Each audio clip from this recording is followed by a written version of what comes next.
Welcome to Storycomic Presents, where we interview amazing storytellers and artists. This is episode 108. I am your host, Barney Smith of storycomic.com, and we're excited to have with us the amazingly talented children's book author, P Loundy. And you go by Peyton, right? Could I call you Peyton, or is that? Yes, Peyton. Okay. Peyton's my middle name, but I go by Peyton. Okay, all right, good. So you just published a book that came out in the end of August. I think it was August 21st. Yes. And it was The Monster Treaty of the In-Betweeny. Yes. Is that okay? And I got to tell you, looking at, it's available on Target. It's available on Amazon. You can find it basically anywhere you can find books. And looking at the reviews on this, I mean, you've already have like reviews already on Amazon, and people are raving about this book. Yeah, I've been very excited. It's been well received so far. We'll talk a bit about the inspiration, kind of like the synopsis of the book as we further into the show. But do you just want to kind of give people a little bit of background on how you got into writing children's books? Sure. So I have been a writer for a long time. Pretty much as long as I was alive, I've been a writer. It started with my grandmother and I. So we would sit down. She would give me coffee against my mother's wishes. She would give me coffee. And we would just tell each other stories and just try to see who could make up the bigger lie that was kind of like half passable. Right. And so that's kind of where it started. But yeah, ever since then, I've just kind of been a storyteller, I guess, but a little bit of a writer. Storytelling is much easier than writing it out. And I even entered some contests when I was a child, and I won them for writing. And just really, it just has always been something that I've done and been passionate about. Right. And has it always been like children's books, or have you done other types of writing before as well? I dipped my toe into fantasy football writing. I'm not going to plug that book. It was not good. It was like a passion project, but that was my first book, was a how-to about fantasy football to kind of get beginners into it, really geared toward females, to get more females and women, girls into fantasy football. But a lot of it was children's writing. Not all of it, but a lot of it was more children. Okay. And so and you have 2 children now, and yes. So I gotta say that did it kind of help to kind of have like that audience then, and you kind of decided like I'm gonna write children's books? And how much of an inspiration was your own children for your first book here, The Monster Treaty of In-Betweeny? So for the Monster Treaty of In-Betweeny, 100%. That was from my daughter, Betsy. I have some other work, which actually I'm working on publishing as well, that was kind of pre-Betsy. But I think that as an author, for me, I feel like my writing was better after I had children, because you really are gearing it to an audience, as opposed to just writing and kind of having that audience out there. You're really speaking to someone. And I think that really makes a difference. And I felt like it made my writing a lot better, actually. So they have the shout out in the book. The book is for my daughter, Kara, and my daughter, Betsy. And yeah, they had a lot of influence on it. That's their favorite page too. They love that page. and so you wrote the book. So talk to us about, because we have like authors that will listen to the podcast and kind of get some inspiration and advice. What were some of the things that you kind of discovered upon the journey of writing your first script? Because looking at your blog post that's on, if you go to kppages.com, you're talking about like you kind of like drafted it out first around January, right? Yeah, so it was actually before that. So probably in maybe October of 2020 is kind of when I wrote it. It was completely a bedtime story. My daughter was tired. She was frustrated. She wanted a story. And so this is kind of one that I just told her at night. It was not nearly as good and as polished as this is that I'm presenting to the world. But after I told her the story. She was asleep, and I was like, you know what, that has something to it. And immediately the title is what really sold it for me, because it was just kind of the hook for the book. And after that, I kind of wrote it, and I kind of put it on the back burner. I hadn't really published any of my work, really published or pursued it. But I mean, thanks to COVID, I mean, one of the silver linings is I had more time to be able to pursue this. And so that was when I decided, you know what, I'm gonna do it. It's really about being a little bit brave to put your book out there, and it's a big deal. So if you're thinking of writing and you do it, like, kudos to you. It's a lot to take on, but it's really worthwhile. And so what did you do once you kind of wrote the first draft? How did you get it kind of proofread, or how did you find people online, or did you check it with friends and family? How did that work? So I started with friends and family. Okay. My mom is my harshest critic. She'll tear it up. So I definitely let her read it. And she's actually she's very well read. And so it was wonderful to have her feedback. She gave me some feedback. And one of the best things is that I did kind of leave it on the shelf for a while, because I wrote it, left it, came back to it after about 3 months or so, and I like fresh eyes. I had my mom read it. I had some notes. I had a few other family members and friends read it. And after that, I rewrote it. And then at that point, I felt, you know what, I can't, there's not much else I can do.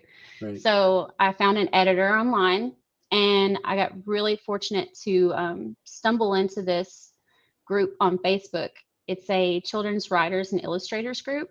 Okay. And one of the editors had posted on there her services, and I was really excited to try to get it out there, and she seemed excited about it too, which was really nice.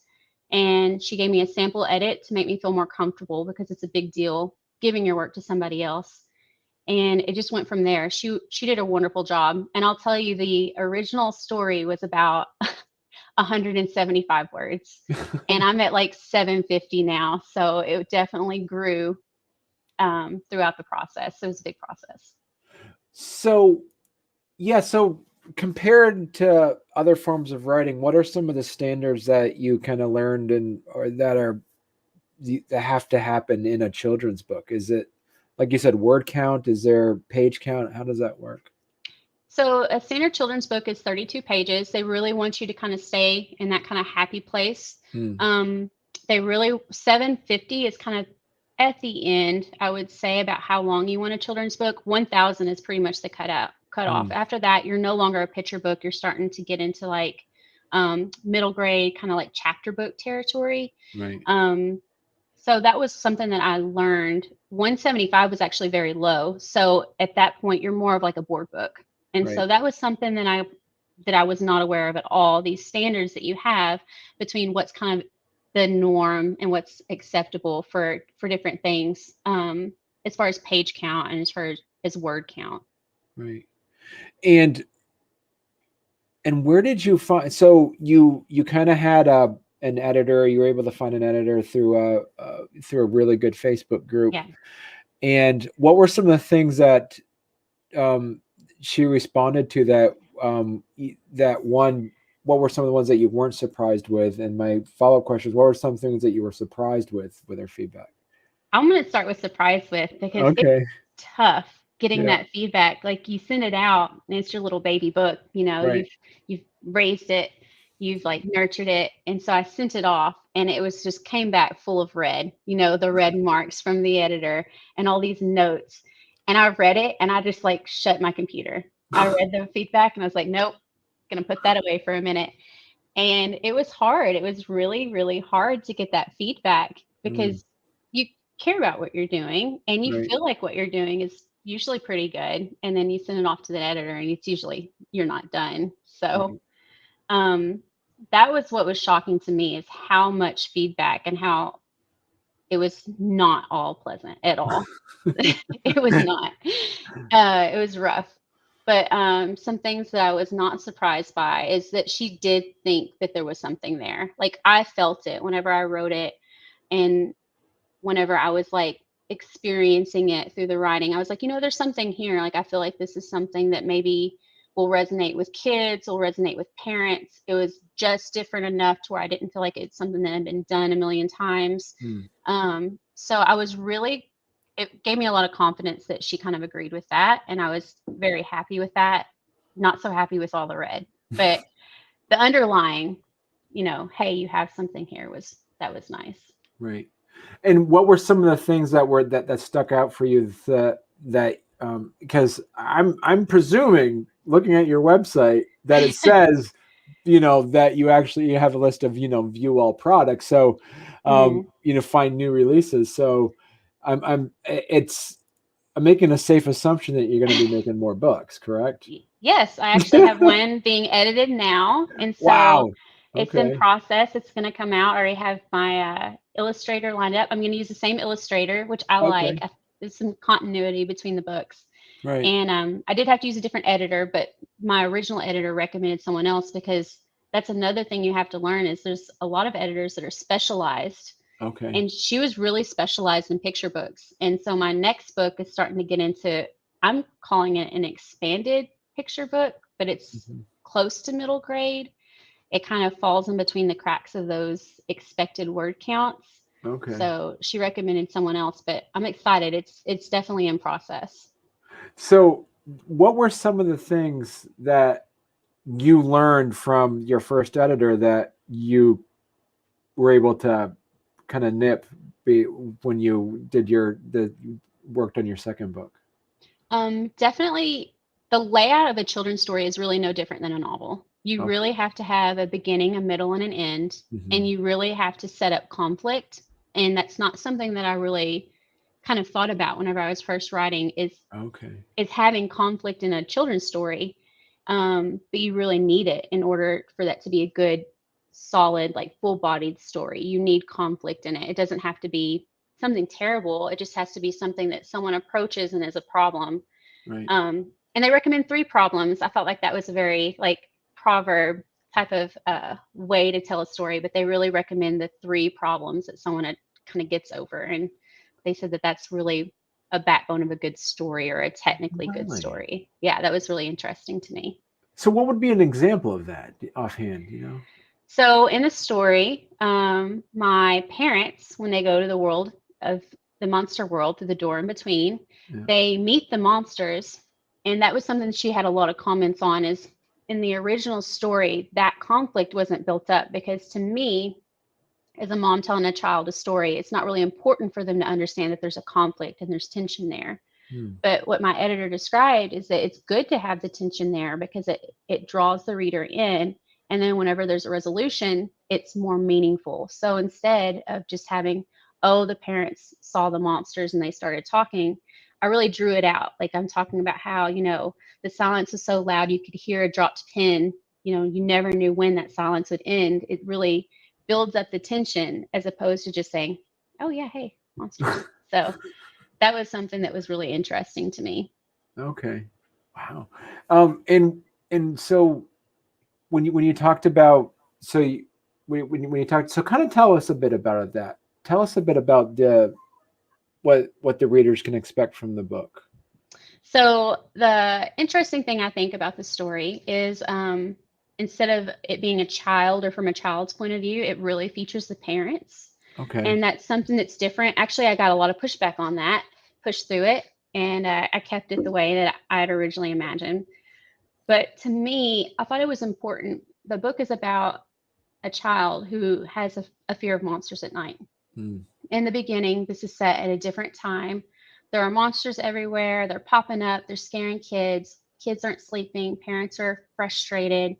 And so typically, a lot of the times, a child or a monster will kind of take the point of view, or that will be the main character. But in this instance, I want it to be the parents. So the parents end up catching a monster unaware. They chase it to a door in between, and then they find the monster land.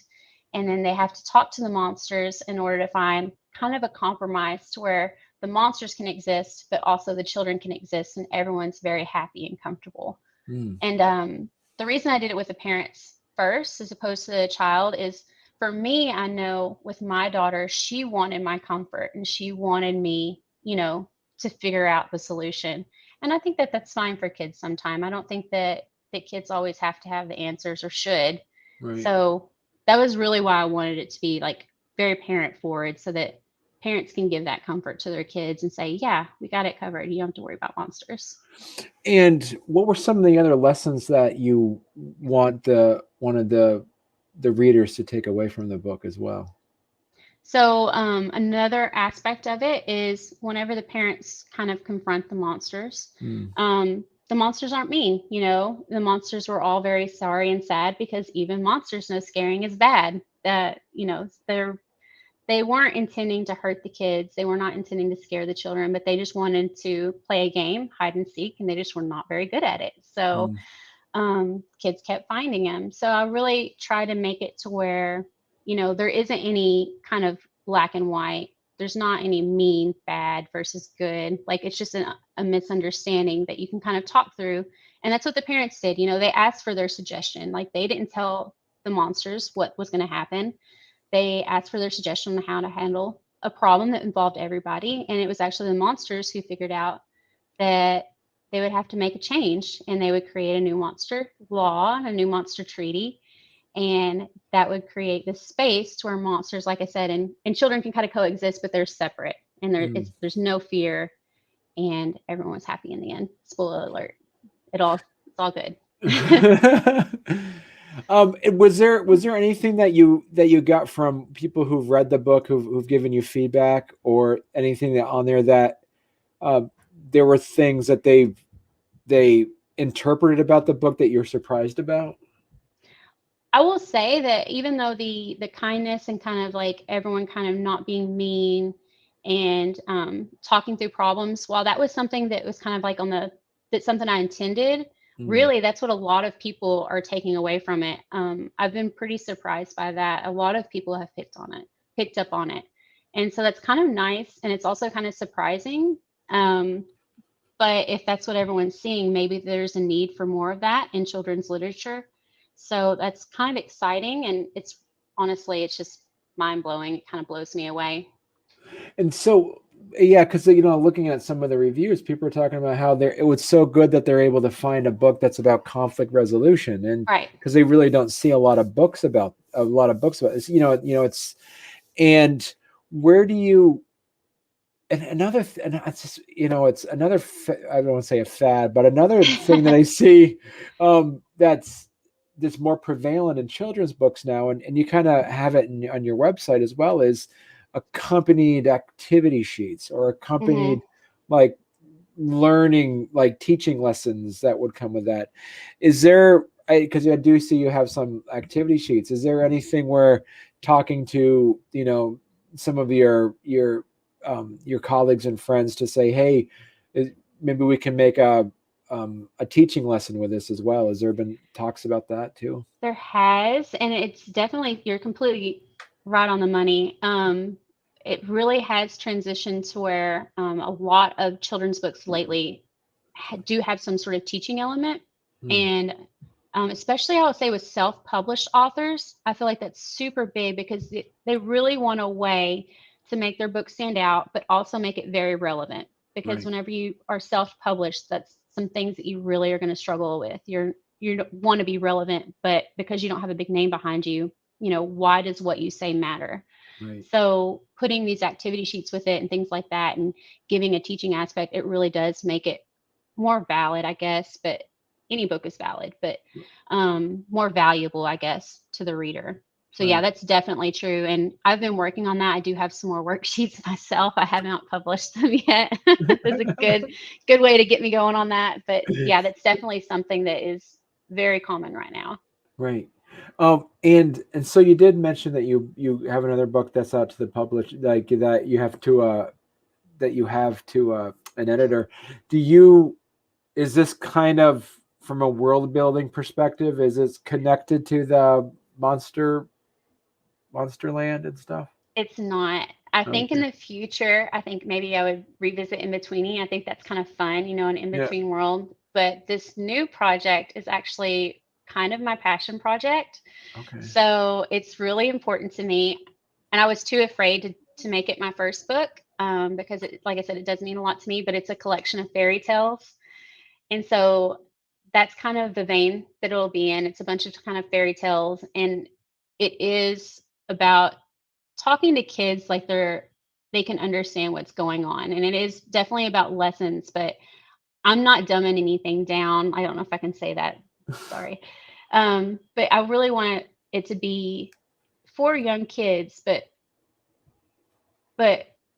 I'm not even sure how to explain it, to be honest, but in a way that's like more worldly, I guess. Okay. And like it makes more sense. Like I don't know. It's hard for me to talk about it because it's a new project, but it's also something that I'm really passionate about. So it kind of makes me stumble because I don't want to say the wrong thing about it. Right. But I'm really excited about it also. Are you kind of nervous since it's such a passion project about what your editor is going to come back with? I'm terrified. I'm terrified.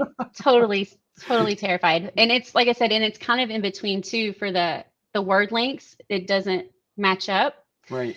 So it's going to be a whole new thing, I think. And it's not anything crazy. The first book, I'll tell you, so that your readers and your listeners will be the first to know. It's called The Boy and the Ogre. Oh, okay. And I'm really excited about it. But and that's the common theme. Everything's this and that is right. the thing with all the stories. But okay. Yeah, I am nervous about it completely. And so because of that, because you brought it up, because it might be considered a long picture book or a chapter book, does that mean from just a layout perspective that it needs less intensive illustrations because of that? Or how would that look? So with the word count, with the picture books, you really want to stick to that 32 page. And so if you're on a certain word count, once you get over 500 into 750 words, you're starting to scrunch up your words on your pages. There was one spread in my book to where it was pretty wordy, and I made sure to present that as a spread. So you're getting a really nice visual with all that word content.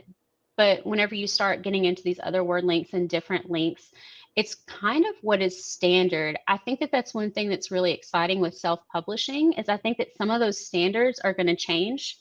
And for example, one of my books is right at 4,000 words. And so it would not be considered a picture book. But one of my favorite picture books is Cloudy with a Chance of Meatballs. And that actually is around 4,000 words. So it really broke the norm.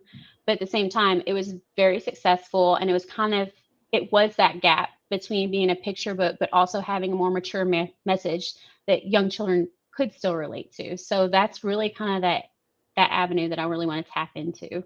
Right. And so with that said, because you said you're going to stick with Lucy is going to illustrate this for you as well.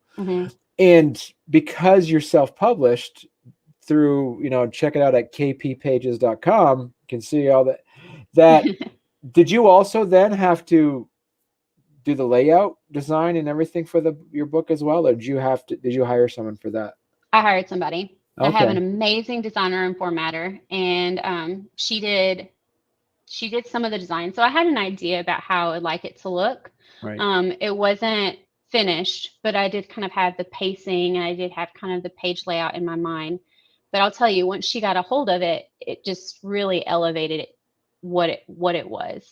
She even did a little bit of like tweaking to the illustrations, which was wonderful to work with her and my illustrator at the same time. And that was really beneficial to the book. But I couldn't do that. No, it's crazy how much goes into publishing a book. Like I wrote it and I think that there's some value into that work, but I also had an illustrator, I had a designer, and I had a formatter, I had an editor. I had considered going to another editor for my my back copy. So for the back blurb, I had another editor look at that was separate. And so it's a lot of help that I had and I'm very appreciative of, but it's something that I did not expect and understand when I first got into publishing. I thought it'd be so much easier. Let's be easy peasy, just push it out. But it's a lot. It's a lot of work. Right. Hey folks, I just wanted to take a quick break and say thank you so much for listening and watching Storycomic Presents, where we interview amazing storytellers and artists. If you can, please subscribe. If you can, hit the like button. Go ahead and leave a review on your favorite podcast app that you might be listening to this on. And remember, always, always support local artists, support local writers, support independent creators. It sure does mean a lot to them. And we will be here at Storycomic to make sure that their voices are being heard. Thank you. So, as you said earlier, you had a Facebook group. That's kind of where you kind of found the editor. Where did you find the illustrator? Where did you find Lucy? So I found Lucy on Fiverr. And I think that there are a lot of people that are very talented on Fiverr. And I also think that it's a very, very good resource for people who are self-publishing, because you can find people that are easier to work with on a budget. I was very shocked when I first started pricing out illustrations. It was anywhere between, $5 a page up to $1,500 a page. Wow. Like, there is a crazy discrepancy between what the highs and what the lows were. And so once I realized it was like $1,000 a page, I had to rethink everything, because I was like, yeah, that's definitely not something I can afford. So I checked on Fiverr, and I honestly looked out. She had not done many published works. A lot of what she was doing was characters at the time. And she didn't have a huge portfolio, but she had excellent reviews for what she did. And that's what stood out to me. Her reviews are amazing. I think that she had like 100 5-star reviews. Wow. And when I started working with her, I asked for a sample, which I'll recommend to anyone. Always get the sample first. Don't get into a contract, get sample work to see how your fit is. But what she turned out was amazing. I loved it. The parents were the first sketch that she did for me, and it just seemed like a fit, and it seemed like it was going to work out. And so we just went for it, and she did a great job. And did you know enough to say, I wanted it like as a certain style, or did you say, hey, I want to? So talk to us about that then, the contracting piece. So how does that work? So did Lucy have to send you like physical copies, or this was all digital that she sent you, or how did that work? So with Fiverr, it's very user friendly, and it's very author friendly, I'll be frank, because the copyright completely goes to you once the work is completed. Okay. So whenever you're working with another illustrator, if you're going to do like a hand-drawn contract, a lot of times you'll have to negotiate for after-use rights, or for, line work rights, or anything like that. With working through Fiverr, everything was mine, and it was very easy. We had an implied contract pretty much through Fiverr, just because of the nature of the business is you pay for something, you own it. Right. And so that made it very, very easy. In the future, when I work with Lucy, I definitely want to include her more on doing some kind of aftermarket stuff. I do have some stuff that I'm working on and have finished with the Monster Treaty of In-Betweeny. But I think that going through it, I think that Fiverr takes a lot of money from the illustrator, to be frank. So it's good. It's a really good resource for people that are on a budget, and it's a really good resource for people that aren't on a budget. Like, Lucy's amazing. I couldn't believe that I found her, and she is so talented. And I think that now she's going to start her own portfolio and start working just as an illustrator instead of more of a freelancer through Fiverr. So I'm super proud of her for that, and super excited for her. But it's kind of a building block for a lot of illustrators. Okay. So you got the editor done. You had that manuscript. You found the illustrator through Fiverr. Yep. So talk to us about, after that happened, did you kind of shop around and figure out, okay, how am I going to get this published? What were some of the steps you found in nailing down Ingram Spark for you? So I will say I sent off my manuscript to agents. I was rejected a lot. I think that by the end of it, I was up to maybe 32 rejections. But I'll say also, when I started, is I did not send out my best work. Some of the first stuff I was querying, to agents, was whenever my story was about 350 words. Right. And, the finished product is now at 750. So it's super important, if you're going to query, I'll say, to have a finished, polished piece of work, and it's edited. Like, it's super important. It's possible that an agent would have picked me up if I would have done things a little bit more correctly, I would guess, just having it edited. But I did send it out. I did get rejected. That was a blow. And then I started kind of looking around and doing my research about how I could go about self-publishing it. And originally I had not expected to have all this work to do, because if you are traditionally published, they do the illustrations, they do some of the editing, they do some of the design. But I was about halfway through my illustrations just because I wanted to do it, because I wanted to see it put pen to paper and kind of have that visual representation. But once I got to the point where I was getting rejected and I just really felt like I was right and they were wrong and I was going to put this out there, I started looking at self-publishing options. And the biggest ones are either KDP, which is Amazon, Kindle Direct Publishing, or Ingram Spark. Those were the two biggest ones that I could see. There's also some other ones, Lulu, I think, Book Baby. Those are some options. What sold it to me for Ingram, though, is it has expanded distribution. So if you're interested in getting some of the bigger retailers like Target or Barnes & Noble or Books A Million, they are someone that they would like to source from. So you're going to be more likely to get into a store like that as a self-publisher if you use someone that is a distributor for big bookstores. Right. And so that's why I picked them. And so with that is that, so if someone goes to, going on your website, is this connected straight to, would they be getting this from Ingram Spark, or would they be buying this, like you have a stack of books at your house right now? So these would be from me, primarily on my website. If you look on there, the main reason I set it up that way is for the author's bundle. A lot of people had asked for signed copies. Right. And that was a way to give them a signed copy. So if you get the author's bundle it's coming from me, but you get the signed copy, you get like stickers, I have bookmarks, cool. I have coloring pages.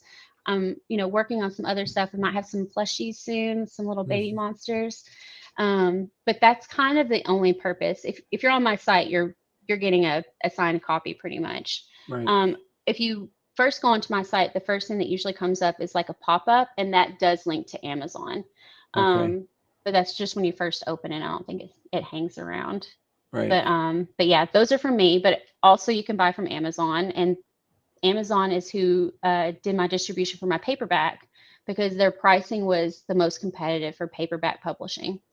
And so that's why I went with KDP. So I have like 3 different ways to get it. You get the hardback through Ingram Spark, and they distribute to pretty much anyone outside of me.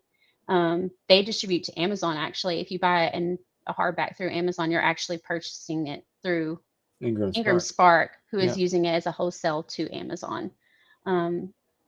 So paperback is Amazon, Ingram is hardback, and you are purchasing just copies that I have on my dining room table right now if you purchase from my website. And because, like you said, you had a great release. It was #1 in children's and parents books. So you made. Yep. So people will be listening or watching, be questions like, how did you do that? Did you do marketing, or how did people hear about your book? So if you're listening to this podcast for tips and tricks, this is it. Like, this is the moment that you get tips and tricks. You have to really, if you want a #1, it's very competitive. You're a self-publisher, and most self-publishers don't have the big people behind them. If you do a Kickstarter, sometimes you can build up a good launch team. Right. For me, I didn't do a Kickstarter. I did not have a launch team. I was too afraid. I was like, oh gosh, what are they going to say? So I didn't do a launch team. But if you're strategic in your categories, it's much easier to get a #1 new release. You still have to do the work. Like, people bought my book. I was shocked by how many people bought my book. But what really helps get that #1 is to be strategic in the categories. And you have to be honest. Like, don't put your category in green car racing on #5 cars if you're writing about teddy bears. That's not it's a little disingenuous. But for me, it was a children and parenting book, because the parentings are, parenting is parenting forward in the story. But it's a smaller niche category, and so I had less competition in that category. You kind of just have to play around with it too. It's something that I found out through I do a lot of YouTube to try to figure out what I'm doing wrong through publishing. And that's one of the things I came up with is if you want a number one, it's really about the categories, because it's so hard just to get a number one book or even a top 100 book in general, just in books, because Amazon has quadruple million books. Yeah. So it's crazy. It's very competitive. And children's book in particular are actually extremely competitive. I had no idea. Wow. And well, I think the challenge is too, as you're mentioning, is like it's at first blush, people read children's books and like, okay, how complicated is this? But then you realize that like adult authors who write 500-page books is like, I could never write a children's book. Like, it's so complicated. Yes, because you have to compress and compress and compress like something that is it's a whole story. It's a novel in 1,000 words or less. And that's the thing. Right. And you have to write it in a way that is accessible to children. So it's extremely complicated. Yeah. Yeah. Yeah. And so you did brought it up earlier. Would that be something now that you kind of you dipped your toes in your water, you got your first successfully published book? Would you look at taking your other books in the future by doing it through a crowdfunding source like Indiegogo or Kickstarter? So for me, I would say no, just because it's so intimidating. Like, it's not that it's like easy and I'm like, oh no, I'm fine. Like, this is hard work. And I cashed out a CD that I'd had since I was 18 to publish this book. So it's hard, but there's a lot of bravery that goes into writing. And one of the things that people are very brave about is doing a Kickstarter, because you really have to put it out there. You have a certain amount that you have to hit. Right. And if you don't hit it, then you get nothing. Right. And it's hard. I know that there's, in my group in particular, the Facebook group that I've had a lot of success with, and I've had met a lot of different people and got a lot of help from. There's people in there that have had very successful Kickstarters, multiple successful Kickstarters. And that's kind of how they build their book, how they build their audience. And they have amazing audiences. Like, there's people on there that have sold tens of thousands of books as a self-published author.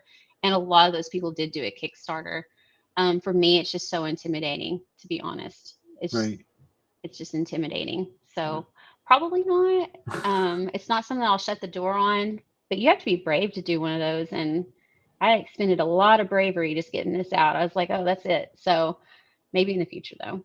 But it worked. I mean, I guess so. Yeah, that's true. You got a number one new release in children's book. I mean, you did it. So yeah. I mean, there's that bravery, but then also you got to be a level of self-confidence that you've earned yourself to do this already. Yeah, I think that's something that a lot of self-publishers too have to overcome too. There used to be a huge stigma with self-publishing versus traditional publishing, and I'm so excited about it, honestly. Not even as an author or as a writer, like even as a reader and as a parent, like just being exposed to some of these different things that normally wouldn't pass through a traditional publisher. You're getting so many more books about diversity and about different concepts and different things, like from different cultural, religious standards and things like that. And it's really expanding, what's out there and, what's available. So it's really exciting. But yeah, for self-publishers, I get it. Like, there's a lot of, kind of that self-doubt, and it's so hard, and you have to really learn it almost by yourself, so it's just a big hurdle. And so, yeah, maybe there's a little bit of a confidence issue. It's growing though. I saw my book on Target, and that was it for me. I was pretty excited. Like, get me a Starbucks and let's go to Target and buy a book. It's very exciting. That's right. You can go to the Target website and buy your book right there. Yeah, The Monster Treaty of Betweeny right there. And well, yeah, and you can save 5% if you use your red card every day. Right, yeah, the red card. There you go. So you said like you have you have another book that's kind of not really that's, you say, kind of like a chapter book. You must have. I mean, now that you're just kind of sitting on this right now with this success, which is, like I said, less than a month old. This book came out in late August. Yep. So yeah, about a month old that the book is. I can't believe it's late September already. Yeah, I it's been know. fun. Flies by. Do you see yourself then, like, is there how many ideas do you have listed? Because you already said you already have one that's already out to the editor. Are you scripting something else now? So for the books that I was talking about, kind of like that bridge gap in between picture book and middle grade, I have 7 of those actually already written. Okay. And so this is the one that I know it's crazy. And then this is the one I felt was the easiest, I guess, to get out. I felt like it had the least amount of like tweaking and editing. I felt like it was like the least controversial at all from all the books. And so this is the one I'm going with, The Boy and the Ogre. And it's really funny. And it's a really fun book. I have 7 of those, but currently I'm working on a young adult book, which is also a fairy tale, and it does exist in the same universe as my original picture books. So what I would like is I even have a board book written that is in the same universe. And so kind of a books that kind of grow with kids. Right. And so you can have that kind of familiar feeling of like this picture book, and then you read, something that's like a chapter book or maybe even a young adult, because it's kind of another in between middle grade and young adult. So it kind of grows with the kids, but everything exists in the same universe. And I want to add Easter eggs from it's a lot. Right. Yeah. I love that idea. But so now I am doing something a little different, and I am actively working on it, and really excited about it. So Jennifer Roberts says that she bought the book and she's excited to read it with my class. So yeah. Oh my gosh, seriously? Oh, that's so amazing. Yeah. That's amazing. So that was going to be my other question, is like, do you see that kind of like with your daughters kind of growing up to kind of follow it along to the point where you do have like the board books to the picture books to the chapter books to the young adult books? So you see that as the whole, they can kind of follow along. Wow. Yeah. I mean, whenever I was writing these, it's, as a parent, and I know that you're a parent also, you see these, these kids, these random kids, I guess, these kids growing up, and it's just so amazing, what's happening before your very eyes. And so you kind of want to like capture lightning in a bottle, and so a lot of that love and a lot of that emotion that I feel with them, it was really cool to write the book, because whenever I have the book now, I have a lot of those memories, of reading this story and making up this story with her. And so I hope it's something that she gets to keep and to cherish, for her and for me, as she gets older. And so I'm really excited from that aspect, just to have something between us, and it's something that's tangible that we get to keep. It's really sweet. Right. Yeah. It is. Yeah. Do you see, is there a point where she's going to like try to help you write? And she's a budding author now too. Has she got some stories she wants to? Oh, for sure. Yeah. She wrote her own monster story.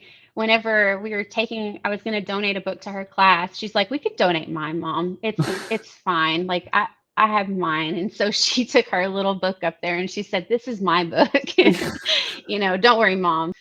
But yeah, she definitely is. She's really excited about it. I was tickled that she was really excited about it. And so sometimes she'll go, Mommy, it's my story time. And so she'll go write her own stories now. And it's very sweet. It's exciting. That's awesome. Yeah. Well, we're getting to the top of the hour, Peyton. So I gotta say, like I said, congratulations on the release of your book. That's fantastic that you're able to do that. Very excited for the Boy and the Ogre. Is that what you said? Yeah, The Boy and the Ogre. So it's listed, if you go up to books, it is listed as a coming soon. So yeah, I just added that actually. So there it is. Okay. All right. Ooh. So you have to update this. That's coming August 2021. So I need to update that. Yeah. Yeah. That's cool. So when can your readers expect? You said The Boy, is that 2022 then? Yeah, I would say 2022. I'm kind of hoping for summer 2022, but we'll see. These things take much longer than you ever expect. So it's a shocker. Congrats. Yeah, great. So you got to come back on when you talk about The Boy and the Ogre then too. I would love to. That'd be great. Yeah. All right. Well, then once again, thank you very much, Peyton. This has been fantastic. And And I'm gonna have to get this too because my you said my daughter came on before the show looking at the book. So yeah. Oh yeah, that would be wonderful. And you can send me your address, and I'll send her some fun little monster swag. That'd be great. Perfect. Absolutely. Yeah. All right. Well, thanks again. Thank you.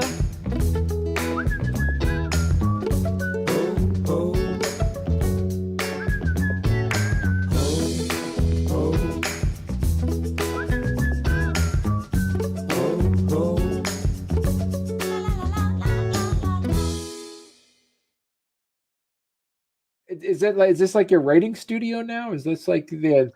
This is my husband's office. I have my own office, but he has a much nicer setup with the mic, with the video camera and all that. His setup's much nicer than mine. I have a Chromebook. Like that's my writing. So I don't want to do this with a Chromebook. It wouldn't have been as successful, I'm sure. So is that what you're like saying? So, oh, I got to do an interview. I got to make sure I got everything set up right, and yeah. Yeah. So I was like, okay, I have an interview. He's like, what does that mean? I was like, I'm really not sure. So we just came in here kind of, and I was like, I just need your camera. And so he set it up for me. Okay, cool. Yeah. What a good husband. That's good. Yeah, he did a good job. Yeah.